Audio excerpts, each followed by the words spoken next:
Have you ever thought about why the smartest people often choose to show quiet strength? 10 things that show that quiet is the height of contempt. The quiet Stoic gives us a look into the lives of people who are very careful about the words they use, living up to the Stoic ideal of thoughtful speech and inner living. Why did the Stoics make silence the most important thing in their lives, turning it into a way of life and a subtle way to talk to the world around them?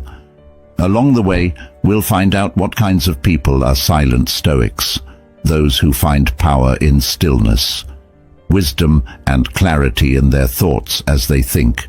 Many things have been said about these people, but they keep a calm attitude while navigating life's rough waters. Their silence speaks to their inner strength and deep understanding of life.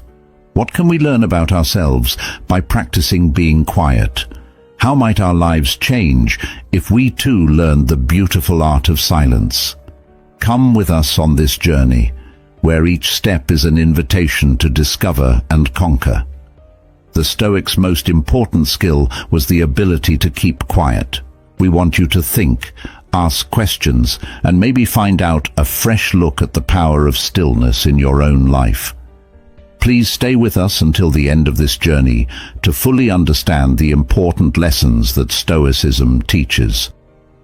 Stoicism is not only a way to learn from the past, but also a way to live a better life with honor and peace from the inside out. Let's start this journey together and find the quiet power that lies at the heart of Stoic wisdom. Number 1, keep calm. In the calm area of Stoicism, there has a lot of knowledge in accepting the quiet and being calm, which is a trait that mirrors the Stoic search for inner peace and reason. Let's look at this through the lens of Epictetus. In his teachings, the Stoic philosopher eloquently summed up the essence of serenity. Be silent for the most part, or if you speak, say only what is necessary. This advice shines a light on the Stoic way. Not only does talking less save mental energy, it also creates a calm space inside. Why do quiet Stoics project such remarkable calmness? They do this because they know the power of silence. In silence, one can clearly see and process the world's constant stimuli, reacting not quickly but with careful thought. Stillness of speech leads to stillness of mind, which is a must for the Stoic virtue of serenity.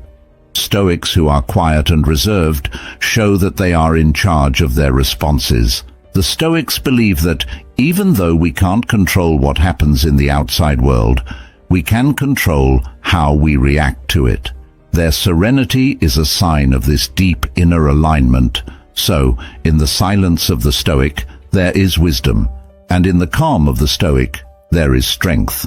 By speaking less and nurturing our inner calm, we align ourselves with the Stoic ideal and navigate life's stormy seas with grace and poise.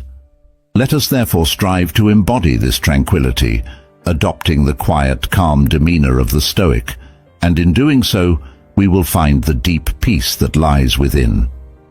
The term "keep calm" is well known and is often used to stress the importance of staying calm and collected in tough situations. History. The saying, "keep calm and carry on," came from a British propaganda poster made in 1939, right before the start of World War II. It was meant to boost the spirit of the British people who were afraid of being invaded. Since then, the saying has been changed and used in different situations to send a message of strength and stability. Effects on the mind. Adopting the keep calm philosophy can help lower worry and anxiety by promoting a calm and in-control attitude. In times of fear or stress, telling yourself to stay calm can help you make decisions based on facts instead of feelings. Use in daily life. You can use this motto in everyday situations that could be stressful, like at work, when you have to speak in public, or with your friends and family. It helps you keep your cool, which improves your ability to solve problems and stops you from overreacting. Important in culture, keep calm has spread to many areas of culture and media. being used in many ways in everyday speech, social media, and products. Because so many people know it, it's an easy to relate to and comfortable phrase to use when people are having personal or group problems. Critiques and limitations. Keep calm can be useful, but it's important to know that it's not an answer that works for everyone. There are times when you need to be more proactive or expressive in your answers. Emotional speech is also important for mental health, and staying calm shouldn't mean hiding your feelings. For the most part, the keep calm theme encourages people to be strong and calm, but it's important to know when to use a different approach. Number 2, principle follow-through. When we observe a person's behavior and life, we can understand whether he is a lively and talking person or a quiet and silent person. In the Stoic tradition, those who practice silence often demonstrate strict adherence to disciplinary principles that are not merely a matter of discipline, external obstacle, but a complementary composition inside. It is a word that guides all his actions. Taking as an example the history of the Stoic philosopher Epicurus, he remained true to his principles despite the difficulties of slavery. He remained true to his principles. His silence is not a sign of surrender, but evidence that he respects discipline. It is one of the virtues he learned. What can we learn from the serene Stoics, whose lives demonstrated the virtues of self-control and self-restraint? That although we have no control over external events, we can control our outcomes by insisting that a principled and disciplined life leads to freedom and peace.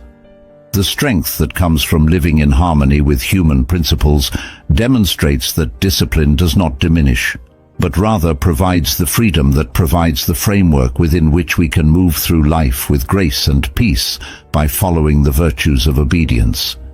We can learn how to live a real and meaningful life from the quiet Stoic. They tell us that true peace and strength are not found in the noise of the outside world, but in sticking to our core values and beliefs. Let us be inspired by the quiet Stoics and work to develop our own principled compliance, not as a burdensome set of rules, but as a guiding light toward a life of virtue, honesty, and deep inner peace.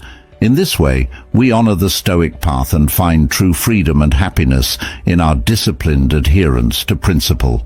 Number 3, strength and adversity. Have you ever wondered why the silent Stoic stays strong through life's storms?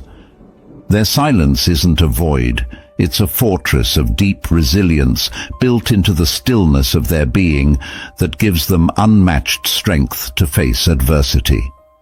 Consider the story of Epicurus, born into slavery and later becoming one of the most influential thinkers of his time. His ability to find profound wisdom in the midst of brutal hardship shows the unbreakable spirit of a violent Stoic. Epicurus taught us that external events can't hurt us, only our reactions to them can. In his silence, he found the strength to endure and the wisdom to turn adversity into a growth-promoting force. Why do people who speak less often show such resilience in the face of adversity? Because they are quiet. They build a strong connection with themselves that outside forces can't shake. They learn in the stillness of their reflection that they have the power to choose how to deal with life's challenges, a realization that fills them with unbreakable resilience. Let us be inspired by the silent Stoic and use the power of silence to strengthen our resilience when we face problems. Remember the silent strength of Epictetus and ask yourself how you can use this challenge as a chance to grow. By adopting the Stoic practice of speaking less and reflecting more, we can find a source of resilience within ourselves that gives us the strength to handle life's challenges. Not only with patience, but also with the style and knowledge of a real Stoic. Understanding adversity. Adversity is when we face things that are hard or unpleasant and put our mental, emotional, or physical health to the test. It can come in many ways, such as loss of a loved one, money problems, health crises, and problems in society. Realizing that problems are a normal part of life is a key part of becoming resilient. Making things stronger. Being resilient means being able to get back up after something bad happens. It means getting tough mentally, keeping a good attitude, and being able to deal with problems. Mindfulness, asking for help from family and friends, and learning from mistakes are all things that can help you become more resilient. What support systems do? Having a strong support system is very helpful when things are going badly. In this group are relationships with family, friends, mentors, and trained counselors. Support systems offer emotional comfort, useful information, and sometimes a fresh look at a tough scenario, getting stronger through hardship. Problems and challenges can often help us grow as people. Dealing with and getting through problems can help you learn more about yourself, care more about other people, and enjoy life more. People sometimes talk about this idea as post-traumatic growth. Keeping up hope and positivity. Keeping a hopeful and positive attitude is very important when you are going through hard times. Being positive can help you deal with stress and come up with better answers. Setting small goals that you can reach, being grateful, and thinking about the future are all things that can help you keep a good attitude. In order to get through hard times well, this lesson stresses how important it is to recognize problems, build resilience, get help, learn from them, and keep a good attitude. Number 4, get rid of distractions. There is a deep trait among those who choose the path of silence, getting rid of distractions. Picture the serene figure of Epicurus, a Stoic philosopher whose life was a testament to the power of focused simplicity. Despite being born into slavery, Epictetus's Stoic demeanor and his commitment to a life free from the unnecessary clutter of the mind and environment made him stand out as a beacon of tranquility. Why did quiet people like Epicurus stress getting rid of distractions? Because they knew how important it was to focus on what really matters: virtue, wisdom, and inner peace. In their world, every unnecessary distraction was seen not just as an annoyance, but as a barrier to the cultivation of a deep reflective. By shedding these unnecessary layers, they were able to connect more deeply with their inner selves and the universal truths of life. Let's learn from the silent Stoics. They teach us that by getting rid of distractions, we're not only making our lives easier on the outside, but we're also making room for our inner journey toward wisdom and self-discovery. It's not about giving up things just for the sake of giving up them. It's about making a space where our true selves can grow without being stifled by the constant noise of the world. That's why I invite you to join this Stoic practice. Let's try to get rid of distractions, not only in our physical spaces, but also in our minds. By doing this, we honor the legacy of Stoic philosophers like Epicurus and pave the way to a life of purpose, clarity, and deep inner peace. Distractions can make it hard to concentrate and get work done, whether you're at work, studying, or just relaxing. Managing and reducing distractions is important for staying focused and getting things done quickly. Here's how to get rid of distractions for good. Figure out what's distracting you. The first thing you need to do is figure out what is distracting you. Social media, emails, noisy places, and personal gadgets are all common things that can distract you. Once you know what these are, you can control them in a certain way. Set up a dedicated workspace. Having a place that is organized and only used for work or studying can train your mind to concentrate when you're there. Make sure this space is clear of junk and other things that might catch your eye. Be smart about how you use technology. Technology can be a distraction, but it can also be used to help you focus. During work hours, use apps that block busy sites or put your phone on Do Not Disturb mode when you need to concentrate. Plan breaks. To avoid getting burned out, it's important to make plans for regular breaks. Focus on something for 25 minutes and then take a 5-minute break. This is called the Pomodoro technique. Fix any personal problems that are bothering you or just take a break. When you come back to your job, you'll be more focused. Make plans and goals that are clear. Making sure you know exactly what you need to do can help you stay inspired and on track. Divide your work into smaller, more doable pieces and put them in order of importance. This keeps your mind on what's most important and makes you less likely to get distracted by less important things. By using these tips, you can make your space more focused, which will help you get more done and reduce the effects of distractions. Number 5. Inner strength. Inner strength is a great quality that is often hidden like a gem in a calm Stoic. It isn't always easy to see, but it's clear when you see how they can endure, persist, and thrive in the face of life's difficulties. This deeply ingrained trait in the philosophy of Stoicism is not about showing how strong you are through words, but through your deeds and your unwavering determination. People who practice the Stoic virtue of speaking less often use their inner strength in a deep and powerful way. They know that the loudest statement is often made in silence, not with words, but by showing strong persistence and endurance. Their strength is not a noisy gale, but a steady breeze. They face problems not with a roar, but with a quiet, unwavering resolve. They know that life's problems are not obstacles meant to break them, but fires meant to make them stronger, using obstacles to help you grow and learn more about yourself. This inner strength gives them the serene confidence to handle life's ups and downs, knowing that their core stays the same.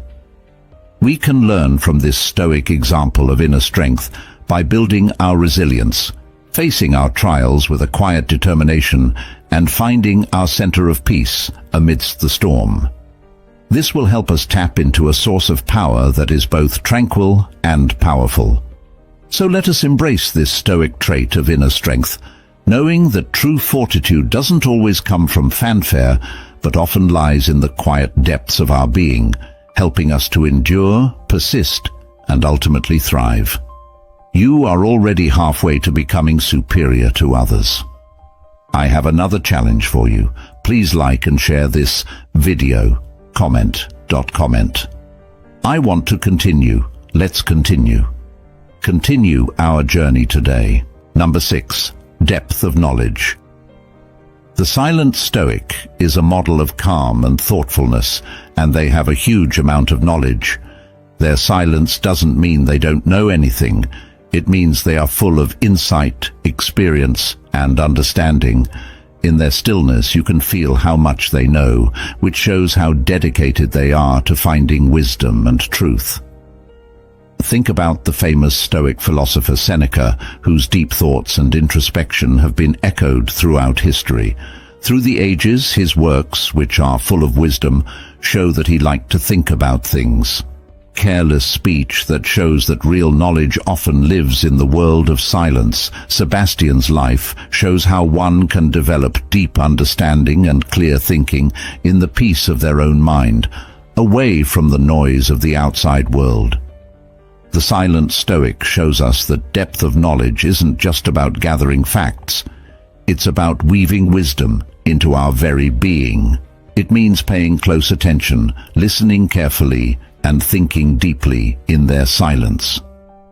These Stoics have a conversation with their inner selves about the complicated parts of life and existence.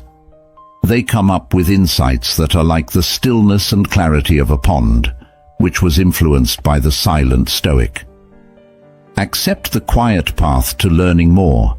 Value silence as a place where wisdom can grow, where insights can take root, and where our understanding of the world and ourselves can deepen. By doing this, we honor the Stoic path of seeking truth and wisdom, not through the noise of words, but through the deep clarity that comes from thoughtful silence. The depth of knowledge, DOK, framework was created by Dr. Norman Webb to organize tasks based on how much thinking is needed to finish them.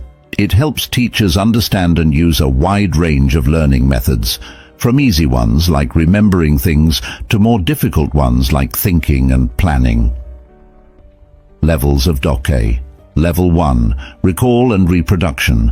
Tasks need you to remember facts or follow easy steps over and over again. For instance, remembering words or doing simple math tasks are examples. Level 2. Skills and concepts. Some tasks require you to make choices and use your skills in new ways.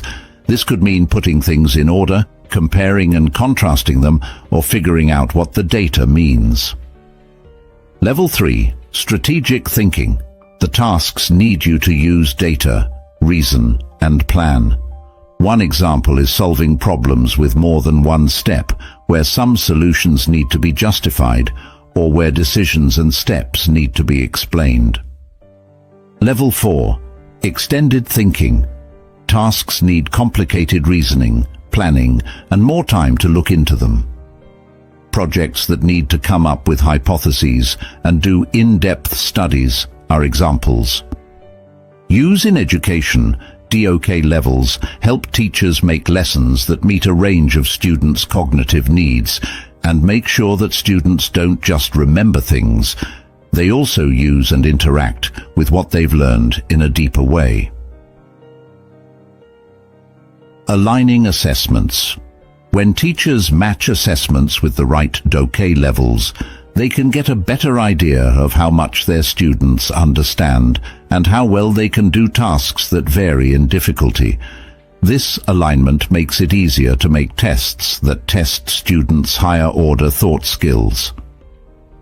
Strategies for teaching.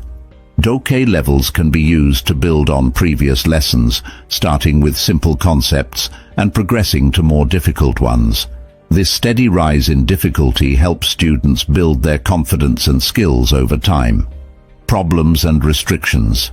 DOK is a good way to think about how hard a job is, but it doesn't look at all parts of learning, like how interested or emotionally involved a student is in the material, or how the situation affects them. To give students a more complete education, teachers are told to combine DOK with other educational ideas and frameworks.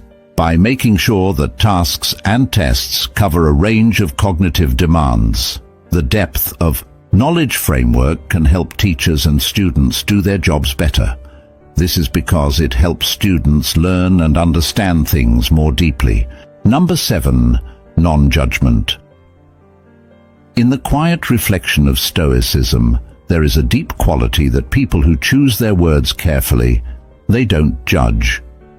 Through their stillness and awareness, Stoics accept that everyone has their own unique path filled with trials and lessons. This acceptance is not based on indifference, but on a deep understanding of our shared human condition. For example, Marcus Aurelius was a Stoic philosopher and Roman emperor who, despite his power, practiced non-judgment fervently. He often wrote in his meditations about seeing others with compassion and understanding, knowing that, like him, they were doing what they thought was right based on their own nature and knowledge. This view gave him the ability to approach others with understanding and patience instead of condemnation or judgment. What can we learn from this Stoic trait of not passing judgment? Not judging others frees us from constantly judging and reacting to their actions, which makes us more humble and encourages us to treat others with the same kindness and understanding that we would want for ourselves. This trait also promotes inner peace because it frees us from the stress of constantly judging and reacting to others' actions. By practicing non-judgment, we not only improve our relationships, but also grow as people, developing virtues like empathy, patience, and understanding. Let us be inspired by the quiet Stoics and Marcus Aurelius and try to see the world through a lens of non-judgment. By doing this, we will be more in line with the Stoic ideals of virtue and wisdom, which will lead to a more peaceful and kind life for ourselves and those we interact with. Number 8. The way to listen deeply. Why does the smart Stoic listen more than they speak? This technique, which comes from Stoicism, is called the art of deep listening. It's more than just listening. It involves understanding and empathy as well. Stoics know that listening deeply can help you understand not only what someone is saying, but also who they are. Think about the Stoic sage Musonius Rufus. Even though he was very articulate, he saw listening as a way to true knowledge. He was able to gain insights that he could never have gained by speaking. It was through listening that he developed wisdom, compassion, and a deep connection with the world around him. What can we as aspiring Stoics learn from the art of deep listening? It teaches us to be present, to value other people's points of view, and to know that everyone has a story that is worth hearing. By practicing this art, we develop patience, empathy, and a stronger sense of connection with those around us. I encourage you to try this Stoic practice in your next conversation. Pay attention not only to react, but also to fully understand. Ask yourself, what can I learn from this exchange? By asking yourself, how can I connect more deeply with this person? You honor the Stoic tradition by turning every interaction into a chance for growth and connection, embodying the deep wisdom that we often talk most eloquently when we choose to listen. Develop presence. To listen deeply, you must first be fully present in the present time. Putting aside physical, like smartphones, or mental, like stray thoughts, distractions, is what this means. The person and what they have to say should be the only things that matter. Being aware is needed for this, and you can improve it by making eye contact, nodding, and using your body to show that you are paying attention. Don't judge. If you want to listen deeply, you need to put aside any opinions or ideas you already have.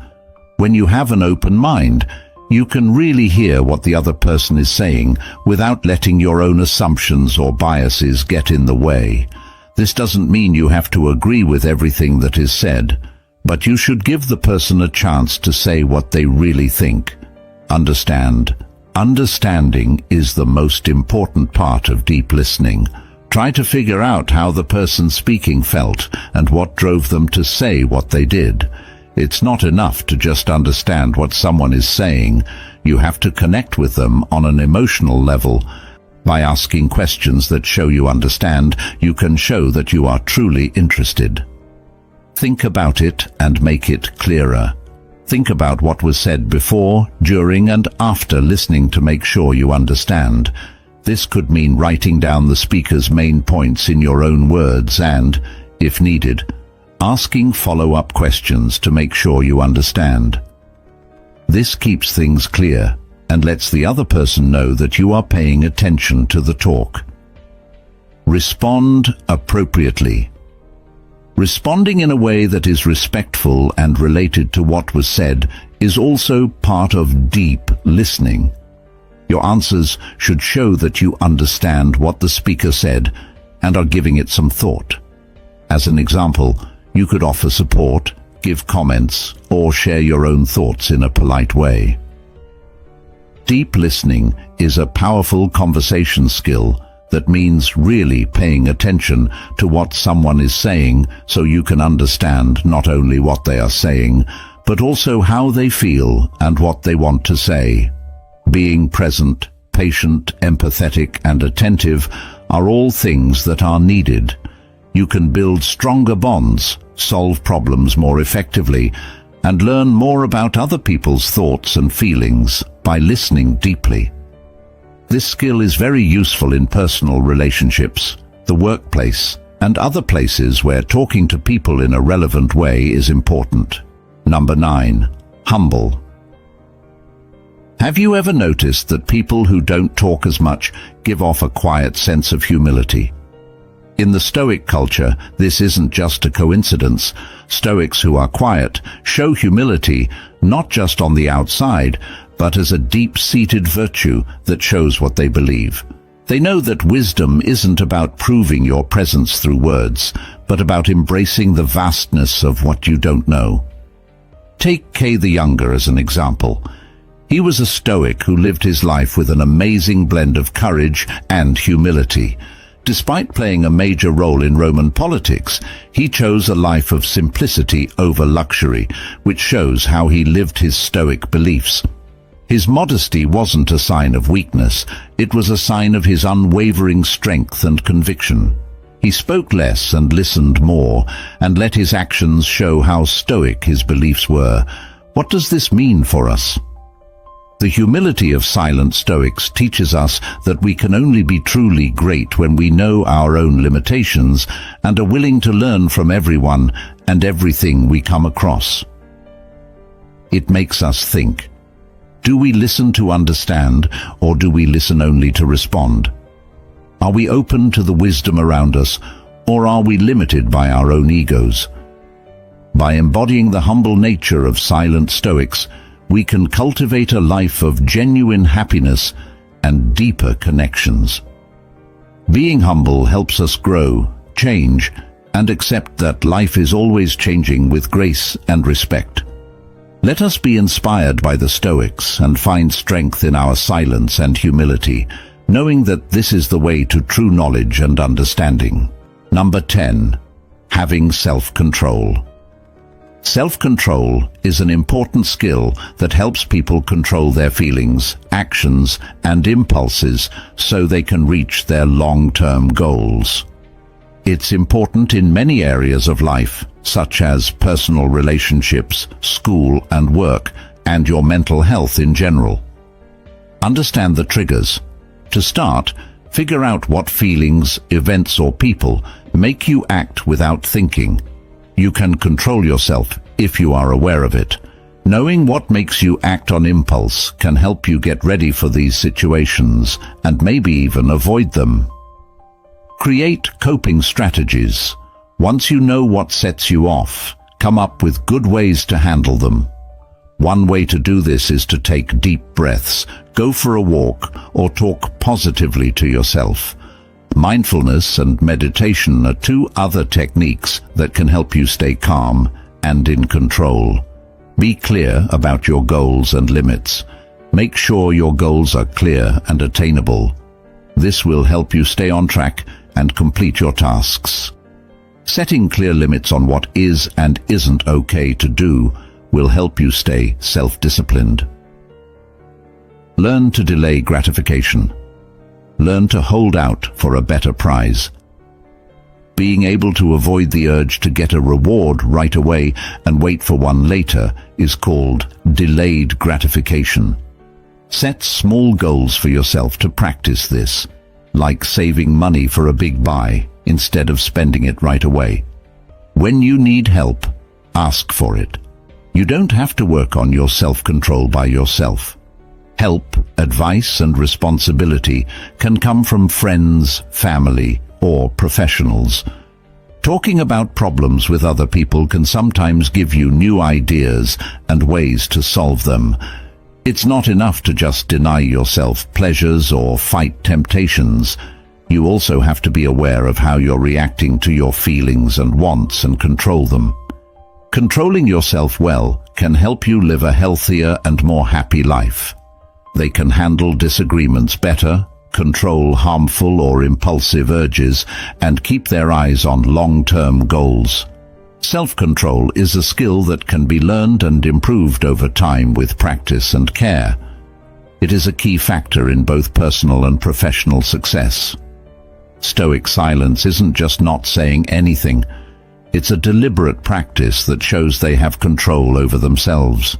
Stoic people know that every word they speak has meaning, so they exercise self-control by choosing their words carefully. Marcus Aurelius was a Stoic emperor who, despite the stresses of being in charge, found peace and strength in his reflective silence. His deeply personal writings show a man who was truly committed to self-control and not easily swayed by changing feelings or the upheaval of outside events. He used his silence to control his thoughts and feelings, turning them into good actions and wisdom. What lessons can we learn from these calm, quiet Stoics? Their behavior shows us how important it is to think about ourselves and how powerful it is to give thoughtful answers. They make us think about whether we are in charge of our words or whether our words are in charge of us. Are we aware of how our speech affects us and those around us? By practicing self-controlled silence, like the Stoics, we can live a more thoughtful life where our words match our actions and beliefs. This practice not only helps us grow as people and find inner peace, but it also makes our relationships with others better, which lets us deal with the world in a more meaningful and deliberate way. We recently learned about the 10 traits of a quiet Stoic. As we end this meaningful journey today, let us carry with us the deep insights we've gained. The quiet Stoics' deep reservoirs of silence teach us that true wisdom often speaks in hushed tones. Their traits, which are a mix of introspection, resilience, and discernment, guide us toward a more measured and meaningful existence. May we all find the strength to embrace a bit of Stoic silence in our lives and find not only peace, but also a wellspring of enduring wisdom in its depths. Thank you for joining us on this journey into the heart of Stoic contemplation. Leave a message with your thoughts, and don't forget to tell everyone you know about these important ideas. Also, don't forget to subscribe to the channel so you don't miss any future videos we share. We'll see you in the next video.